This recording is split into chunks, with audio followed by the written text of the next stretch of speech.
tarafa 1, 2, 3. O zaman ben... Abi dur bakacağım.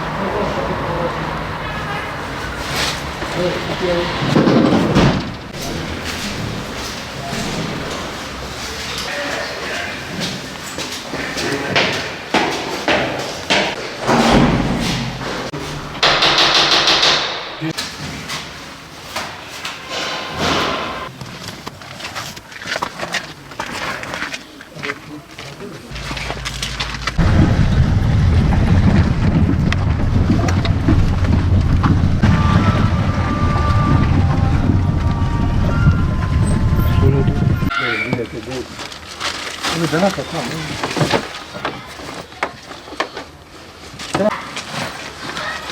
Hoş gelmişsiniz kardeş. Hecelerimiz bir de. Abla bir...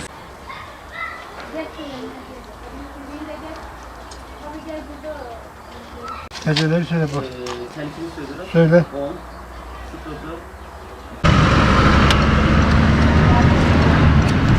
Malumunuz tabii ki okulların başlamasıyla öğrencilerimizde ihtiyaçları var.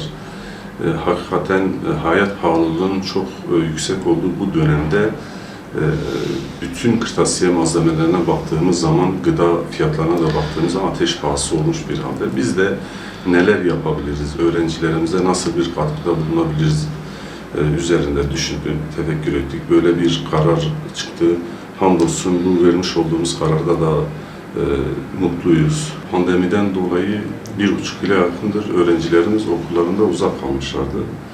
Tabii bu vesileyle bizler de okulların açılmasıyla beraber artan ihtiyaçları da göz önünde bulundurarak her sene yaptığımız gibi bu sene de yetim olan evlatlarımıza, çocuklarımıza Türkiye geneli yapmış olduğumuz bir çalışmayı ağır ayağında biz de bugün onlarca çocuğumuza çantalarıyla beraber içerisine defterleri, kalemleri, silgileri, bilumun bütün kırtasiye malzemelerini ulaştırdık.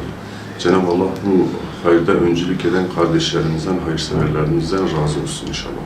Elbette bizim yetimlere yönelik çalışmalarımız yıl boyu devam ediyor. Bu dönemseldir. Önümüzdeki günlerde de Allah nasip ederse kışlık olarak bot ve mont yardımında bulunmak diye bir düşüncemiz var. Hayırseverlerimize bu konuda destek bekliyoruz.